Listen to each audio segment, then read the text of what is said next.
Hello cuties, welcome or welcome back to my channel. I am Arzu and I am an economics honors student at Hansraj College of Delhi University.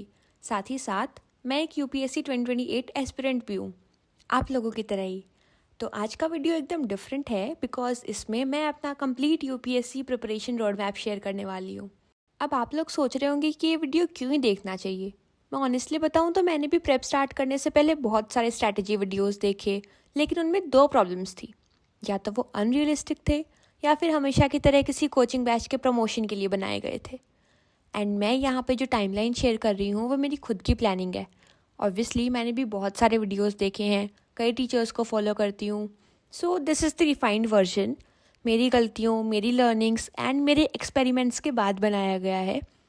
ये नहीं कह रही कि आप इसको follow करो, आप चाहो तो इसे फॉलो मत करो, अपना बना लो। लेकिन अगर फॉलो करना चाहते हो तो वीडियो पूरा ज़रूर देखना, बिकॉज मैं एक वॉइस ओवर नरेशन कर रही हूँ एंड हर एक स्लाइड के पीछे एक रीजनिंग है जो आप मिस करोगे तो समझ नहीं आएगा कि मैं ऐसा कर क्यों रही हूँ। एंड हाँ, मैं भी प्रारंभ 2027 बैच की स्टूडेंट हूँ। If you don't know, it's a batch on PW only IAS, PW app पे है। सबसे बड़ी बात, ये स्ट्रैटेजी सबके लिए है, चाहे आप किसी कोचिंग बैच में एनरोल्ड हो या सेल्फ स्टडी कर रहे हो। So don't worry. सो सबसे पहले बात करते हैं फाउंडेशन की। इससे पहले एक डिस्क्लेमर दे देती हूँ कि मैंने एक बार NCERTs कवर कर लिए हैं, बैच के साथ ही की थी। ये नहीं कह रही 6 to 12 एकदम कंप्लीट कर दी हैं, नोट्स भी बना लिए थे, रिवीजन भी कर लिया था, सब कुछ पता है। नहीं, ऑब्वियसली गलतियाँ हुई थी बिकॉज मुझे भी कोई गाइड करने वाला नहीं था, सब कुछ अपने से ही कर रही थी। उसके बाद ही मैंने कंटेंट क्रिएशन का डिसीजन लिया था, बट वो फिर कभी बताऊँगी, मैं चालू जाती हूँ, कोई बात नहीं। लेकिन आप क्यों टेंशन ले रहे हो, आप लोगों को गाइड करने के लिए तो मैं हूँ ना। तो if you are a complete beginner, 4 महीने की जगह 6 महीने भी NCERTs पे लगाओगे ना, कोई दिक्कत वाली बात नहीं है। जब तक नींव कच्ची रहती है ना, बिल्डिंग स्ट्रांग नहीं हो पाती, तो उसमें कोई दिक्कत नहीं है, आप NCERTs करो। मैं कहाँ से कर रही हूँ वो बता देती हूँ। प्रारंभ के ओनली IAS यूट्यूब लेक्चर्स से मैं ऑलरेडी मेरे वीडियोस में बता चुकी हूँ। If you are a regular follower तो आप देख सकते हो। अगर आप नहीं हो, पहला वीडियो देख रहे हो, तो यूट्यूब पे ऑनगोइंग सीरीज़ है। एंड मुझे ये सबसे इफेक्टिव लगी बिकॉज NCERTs के बिना ना एडवांस बुक समझना बहुत ज़्यादा मुश्किल होता है। So start with NCERTs। साथ ही मैं अपने ऑप्शनल लेक्चर्स, जो मुझे बैच के साथ ही मिला है, ऑप्शनल सोशियोलॉजी है। रीज़न सिंपल है, वो मैं क्यों कंप्लीट करूँगी। ऑप्शनल एक डिसाइडिंग फैक्टर होता है मेरिट में, मेंस के मार्क्स में। एंड अर्ली कवरेज का मतलब है कि बाद में मुझे सिर्फ आंसर राइटिंग एंड रिविजन करना पड़ेगा। सो फाउंडेशन फेज़ में NCERT एंड ऑप्शनल दोनों एक सॉलिड बेस क्रिएट करेंगे। एंड अब से मैं रोज़ 1 घंटा करंट अफेयर्स पढ़ूंगी। ये मैं करूँगी आसिम सर के वीडियो लेक्चर्स से। मैं ये क्यों करूँगी, बिकॉज हम लोग ना ऑफिसर बनने जा रहे हैं। हमें पता होना चाहिए कि हमारी सराउंडिंग में चल क्या रहा है। वी शुड बी अवेयर कि दुनिया में हो क्या रहा है। इसलिए मैं करंट अफेयर्स करूँगी and 30 minutes basic answer writing. चाहे मैं कैसे भी लिखूँ, लेकिन 30 मिनट्स में मेरे को एक आंसर कंप्लीट करना है। This is for starting. बाद में अगर आप मेंस के अकॉर्डिंग देखो तो एक आंसर के लिए 12 मिनट लगते चाहिए। उस 12 मिनट में हमें सोचना भी है, लिखना भी है, आंसर स्ट्रक्चर भी करना है। धीरे धीरे होगा, 3 साल है ना, सब हो जाएगा, टेंशन मत लो। So this was about the foundation phase. तो अब हो चुकी होगी हैप्पी न्यू ईयर। एंड अगले 3 महीने जैन से मार्च 2026 तक मेरा फोकस होगा GS पेपर 2 एंड ऑप्शनल की बुक रीडिंग्स पे। देखो, मैंने डिसाइड किया कि मैं पेपर वाइज जाऊँगी, बिकॉज अगर मैंने एक पेपर कंप्लीट कर लिया तो मैं फिर उसके PYQs, मॉक टेस्ट सब कुछ लगा सकती हूँ, उसकी आंसर राइटिंग अच्छे से कवर कर सकती हूँ। अगर मैं ऐसे करती पहले हिस्ट्री, ज्योग्राफी, इकनॉमी, तो मेरे को आंसर्स प्रैक्टिस करने में थोड़ी प्रॉब्लम होती। तो बहुत ज़्यादा सोचने के बाद मैंने पेपर वाइज जाने का डिसीजन लिया है। GS2 में आती है polity, governance, social justice, international relations. Time allocation आप देख सकते हो।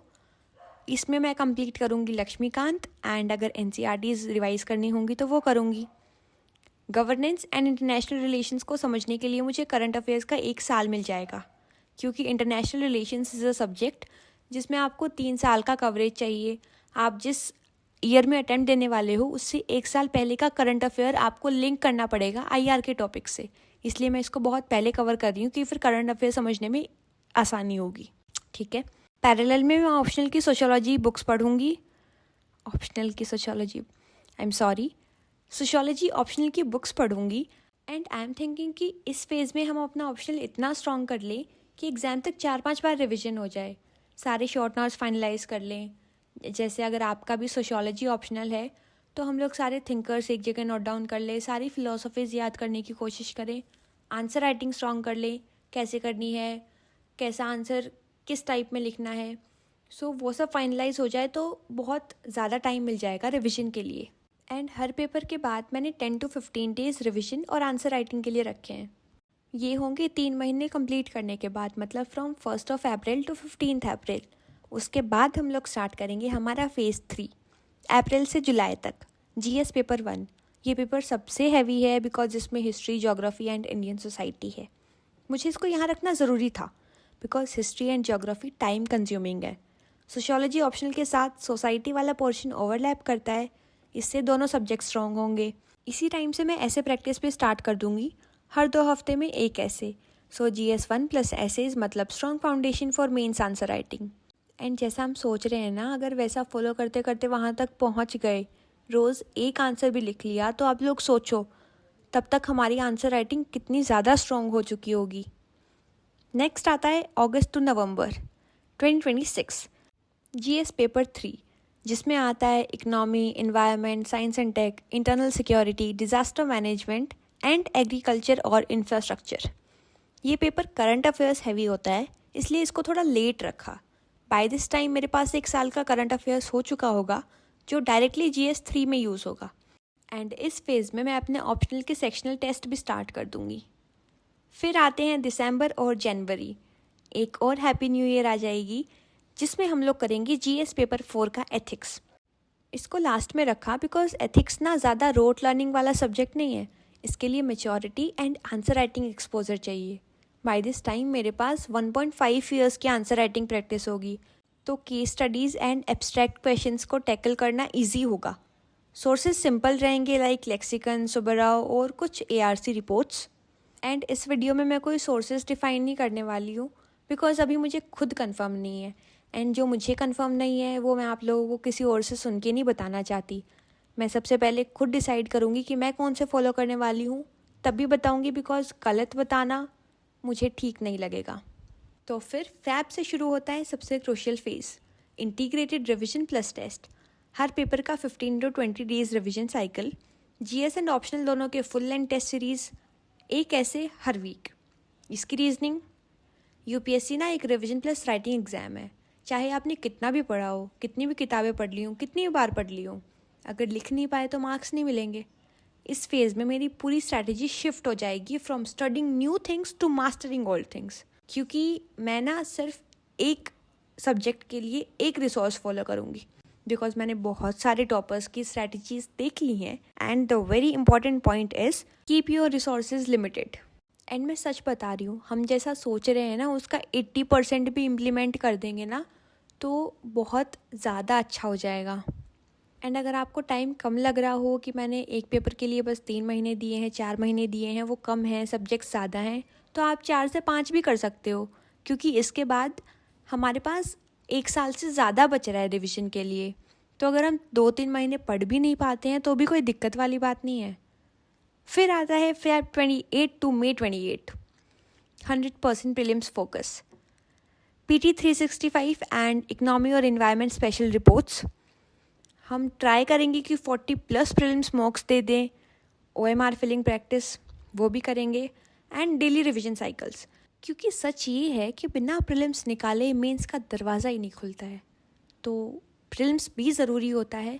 हमने 3 साल पूरा मेंस ओरिएंटेड पढ़ा है, तो एटलीस्ट एग्ज़ाम से 2 से 3 महीने पहले हमें प्रीलिम्स का पढ़ना ही चाहिए। टेंशन मत लो यार, साथ में फोड़ेंगे 28 वाला अटैम्प्ट। एंड अब क्वेश्चन आता है कि कॉलेज के साथ ये सब मैनेज करें तो करें कैसे। आपने तो बोल दिया 3 महीने में ऑप्शनल कर लो, 4 महीने में GS4 कर लो, कैसे कर लें भैया, मैं भी तो करूँगी। एंड ये रूटीन ना हर दिन चेंज होता रहेगा, हम साथ साथ सीख भी जाएंगे। 3 साल is a very very long journey. हम डिस्ट्रैक्ट भी होंगे, हमारे फैमिली फंक्शंस भी आएंगे, फ्रेंड्स के साथ घूमने भी जाएंगे, सेमिनार्स भी अटेंड करेंगे, कॉलेज के फेस्ट भी अटेंड करेंगे, तो चीज़ें मैनेज करनी पड़ेंगी। लेकिन स्ट्रेस लेने की क्या ज़रूरत है। हम ना यूपीएससी का नाम सुनते ही स्ट्रगल से इमेजिन करने लग जाते हैं। अरे भाई, हम स्कूल के एग्ज़ाम्स के लिए भी तो पढ़ते हैं, कॉलेज के एग्ज़ाम्स के लिए भी पढ़ते हैं। ऑब्वियसली सेमेस्टर छोटा होता है, सिलेबस भी कम होता है। अब सिलेबस ज़्यादा है, हमने डिसीजन ले लिया है, हमें कलेक्टर बनना है, हमारे पास टाइम इतना है। सिलेबस ज़्यादा है तो टाइम भी तो ज़्यादा है। हम करेंगे, हमें करना पड़ेगा। हारने का डर होता है, नहीं क्लियर करने का भी होता है, लेकिन यार नहीं होगा तो नहीं होगा, कोई दिक्कत वाली बात नहीं है। एक एग्ज़ाम नहीं होने से ज़िंदगी नहीं ख़त्म हो जाती है, but we will try our best. अगर उसके बाद भी नहीं हुआ तो वो लक फैक्टर हो जाता है, लेकिन हमारी मेहनत में कमी नहीं आनी चाहिए। ऐसा नहीं हो कि हमने मेहनत ही नहीं की और लास्ट में जाके नाम दे दिया मेरी तो किस्मत ही ख़राब थी। ऐसे नहीं होता है। पढ़ने से कुछ बहुत ज़्यादा अच्छा नहीं होगा तो बुरा तो नहीं होगा, एटलीस्ट कुछ अच्छा तो होगा। एंड हाँ, डेली 30 मिनट्स 45 मिनट्स रिविजन के लिए फ़िक्स कर लो, बिकॉज जो पढ़ा है उसी दिन रिवाइज करना is the real game changer. So friends, this was my complete UPSC road map, foundation, phases, daily routine and reasoning के साथ। मैं ये वीडियो बना रही हूँ not because I am perfect, but because मैं अपनी मिस्टेक से सीख कर एक स्ट्रक्चर्ड प्लान बना पाई हूँ। आप इसे अपनी जर्नी के हिसाब से ट्विक कर सकते हो। बस याद रखो, consistency is the real super power. और हाँ, अगर आपको ये रोड मैप यूज़फुल लगा हो तो लाइक, कमेंट एंड शेयर करना ना भूलना। See you in the next video. Bye bye.